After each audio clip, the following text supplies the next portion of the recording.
Today I'm sitting here with Thuy, and I met her almost a year ago at an AusCham event, and what got me was her passion for the medicine she practices.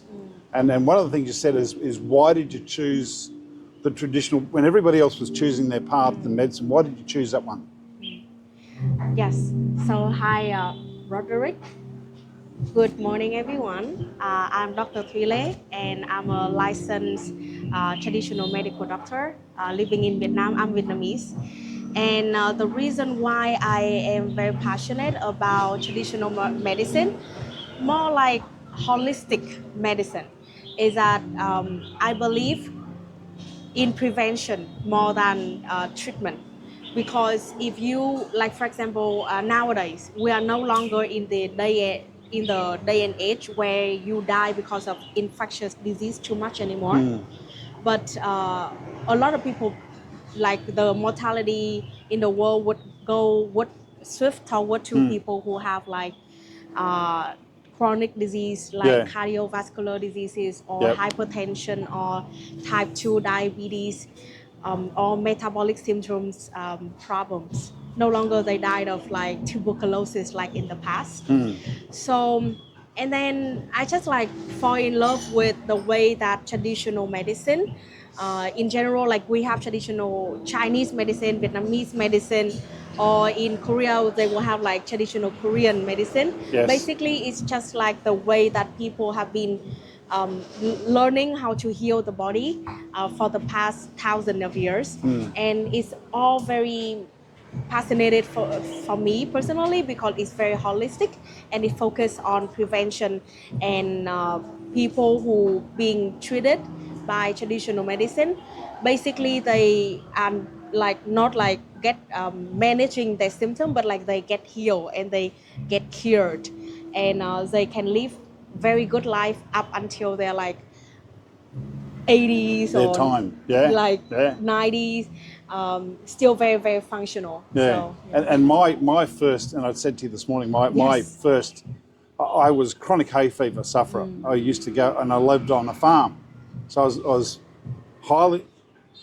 very allergic to bees and hay fever, and I lived on a farm, so I was all wrong. So I then went and got acupuncture, right? And this doctor said... How old were you? I was 26. And after I got the acupuncture, I just did never get hay fever again. In fact, I made hay. I used to make hay, and I never got hay fever. So, Great. If we're looking at that, what are the positive effects that Vietnamese medicine does bring to people's health and everyday well-being? What do you think it does? Just expanding on what you just talked about. Yes. So traditional medicines, nowadays we're very lucky that we have science, right? So everything that like we practice in traditional medicine, we can use real science, like we can conduct randomized trial or all kind of like scientific methods to test the efficacies of it. And the way that traditional medicine can help the well-being of Vietnamese people is that like traditional medicine can help to bring back the balance in people's life and bring back the homeostasis in a human body. Like you just described, the fact that like acupuncture can heal you is because acupuncture can heal your allergies, right? Because acupuncture affecting your immunology. Is can when you do acupuncture, or I'm talking about acupuncture as an example of traditional medicine, but Tai Chi, Qigong, like herbal medicine also help with using this principle, which is we look at the body as a whole. It's very holistic, and we affect when we treat people, we will interact with their immune system, with their cardiovascular system, with their nervous system, and also with their endocrine system. And we basically help to bring back the balance. So that's how it helps. Because that comes... I'm always dealing with skeptics everywhere. Western people, a lot of skeptics. You have to be skeptic. So how are these explained from a scientific and a medical perspective. Okay, so as I just mentioned a little bit, that nowadays whenever we want to understand the therapeutic effect of acupuncture or some kind of like herbs, we will conduct randomized trial. So that means we are going to have like the sample group, and we divide them into two groups, the non-intervention group and the intervention group, and then we compare using their, like, we have a lot of metrics. Sometimes with type 2 diabetes, sometimes it could be blood glucose, could be HbA1c, could be or with hypertension could be it could be measured by their blood pressure, Yep. to see the difference between the not intervention group and the intervention group. Yeah. And then after that we will have a conclusion that acupuncture helps with, for example, nowadays it's very much proven to help with like back pain, chronic pain, and anxieties, and like insomnia. Yeah. So we basically, you please be skeptics, because like not like one thing cure all. You don't like, for example, I myself, I never tell my patient like just come to my treatment. Yeah. Acupuncture can heal everything, Yeah, right? yeah. I actually use research paper, PubMed, Google Scholar, to research and to show them like, yes, acupuncture works really well Yeah. with like musculoskeletal problems, issues with chronic pain, with tendonitis, and then I explain like to them like how does it work. It increase the blood flow, it Yeah. increase the circulation. So those are a few of the mechanism of More acupuncture. people should use Google Scholar than Google. Yes, Google Scholar is really, really great. Yeah. So now we're going to have a look at the support for chronic disease and disease prevention, such as cardiovascular and stroke. Coming to Vietnam, my blood pressure used to be high. Now it's 124/75. Okay, that's good. Yeah, That's very good. because less stress here, right? Yes. So a lot of stress in Western life. So tell me about that chronic disease management and support.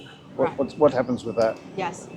So you know what is the opposite to chronic disease? It's like acute things, Yeah, right? yeah. So for example, if somebody has a hemorrhage stroke or ischemic stroke, and they kind of like slur speech, they couldn't speak anymore, they will lost their balance and they fall down, like sign of stroke like this. Or if you break your arm, somebody had a car accident and they like have a broken arm, of course they should go to like hospital, where in which the emergency doctor, the orthopedic surgeon, the neurosurgeon will take care of them in acute state, to make sure that they are no longer in danger. But after they already have their surgery, they let's say have their screw removed. Yep. They already kind of like healing, their bones start to heal, but now they have like chronic pain, because like they when they have a surgery, they couldn't move their arm as much, and then now they have like limitation of their range of motion, things like that. So basically, chronic illness, you can understand, is basically like you have that problem for more than 3 months, and you still have that problem even though your body had been trying to heal you, to heal you the best that it could within 3 months, but then you still have the problems, right? Like I had a double knee replacement, right? Yes. And the most important part of that was actually the physio afterwards. Yes, exactly. And he hurt me a lot, Stephen Partridge. But it's meant that I'm able to walk and walk without any problems these days, whereas I couldn't walk before. So how does what you do from that preventative side complement the Western medicine clinical practice. Yeah, exactly. So that's exactly what I'm getting to. Yeah. The fact we are not competitor, we're not competitor like this. We are complementary to each Yeah. other's. Yeah. Conventional medicine deals really well with like acute problems, like I said, like hemorrhage, stroke, or broken arms, you know, or appendicitis or something like that. But if we are talking about long-term solution, prevention, all of these chronic illness like type 2 diabetes, for example, it needs long-term care. Yeah, it does. Because in conventional medicine, for example, with type 2 diabetes, what they do is that they manage the symptoms. They do not cure the patient.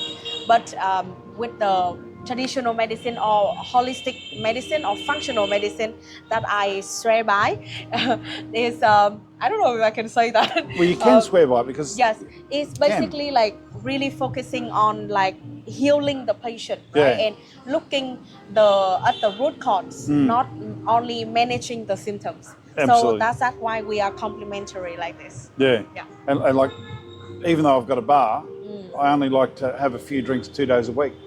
Some people go and drink 7 days a week, but no good. But the other thing I find is the food here is just so health orientated. Yes. Like my breakfast was salad and chicken. Yes. That's so good. And it was so tasty. Yeah. So why do people I'm very still proud choose of, Vietnamese cuisine. Oh yeah. So and we serve that where we are. Why do people choose medicine today, and what's the value they receive from that holistic approach, do you think? So in this day and age, people live very fast, right? Very fast-paced life. Yep. And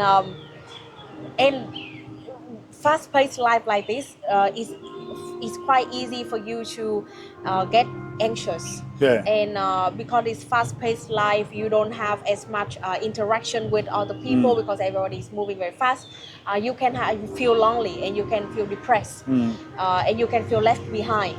And so that's like mental health problem, right? And also with this fast-paced life, so you would go to eat like fast food instead of like having very balanced diet because this fast-paced life, so sometimes you feel anxious, so you would like go to drink to just like forget or distract yourself from the real problem, right? Those things, traditional medicine or holistic medicine can be really good with dealing with because we look at that person as a whole.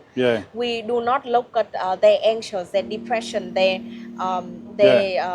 like this eating disorder as a one side of them. We would look at them as a whole and approach their problem as a very holistically. So that is why a lot of my patients, when they come to my clinic, they feel hurt. They feel like somebody really sincerely care for them and wanting them to lead a better life, more active life, instead of just like giving them a quick fix, right? Couldn't agree more. Yeah, so that is why I believe that more and more people nowadays they want to not only be functional, but they want to be like living to their fullest potential, right? So I really think like traditional medicine can help them with this. And also a lot of people, they don't want to wait until they are having the problem, they are having type 2 diabetes. They want the invention very early on. They want the prevention. Once they started to have some sign of type 2 diabetes, which we call pre-diabetes, they already come to me and consult me with their lifestyle, their nutrition, and sometimes I also do acupuncture on them, and they can also ask me like, what else can I do, so that I don't have to take the medicine, and so that I don't be diagnosed with diabetes, right? So young people, young and old, they focus on prevention. They focus on whole holistic approach to their life instead of like waiting for it to happen and then try to fix it. So one of the big things, I was talking to Dr. Thuy, one of the reasons is that we've got the retired Da Nang, and we're looking at a lot of people coming here, and and shifting their life from one of pressure to one of balance. And I'll be telling everybody to come and see this lady, because this approach that's got a strong medical backing Yes. towards a holistic approach is a very safe way to look at and it's not about extension of life, it's about the extension of a healthy life. Exactly. As far as you can go. Life quality is Yeah. so important. We have that. Even the time that you can be functional is a lot more important than like your lifespan. Yeah, You know, absolutely. because if you don't have the energy, if your jaw is not moving, if you don't, your brain cannot think clearly, your cognitive function is no longer there, then even if you can lengthen your lifespan to like 20, like 10 more years, you just kind of live below your limit, right? Like below your limit. And I listened to Dr. Thuy Lee at the travel medical conference we had, and just some of the topics she covered there were just down this side, and it's one of the reasons I wanted to talk to you. So thank you very much, and we're going to get a lot of people coming to see you, okay? Thank you very much.